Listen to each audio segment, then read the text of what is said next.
Hey everybody, this is a quick video in case you have a Frigidaire brand refrigerator freezer and it's showing on the display, it's showing an SB on the display, and you also may have noticed if you have this SB on the display, also when you open it, the lights won't come on. It also won't make any none of the alarms or dings or chimes or anything like that. None of that will work.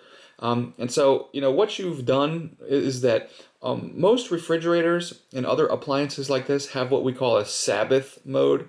So, if you're, for those who aren't Jewish, so Sabbath, there's certain things you're not allowed to do, like turn on lights and turn off lights and stuff like that. And so refrigerators have a mode like this where they won't do certain things, but they will continue to cool your food. And so depending on the model, you have to just look up, because every model has a little bit way of different of exiting. If you've done this not intentionally, you've accidentally gone into Sabbath mode. You'll have to look up how to actually exit Sabbath mode on whatever appliance you have. So anyways, thanks a lot for watching. Have a great day.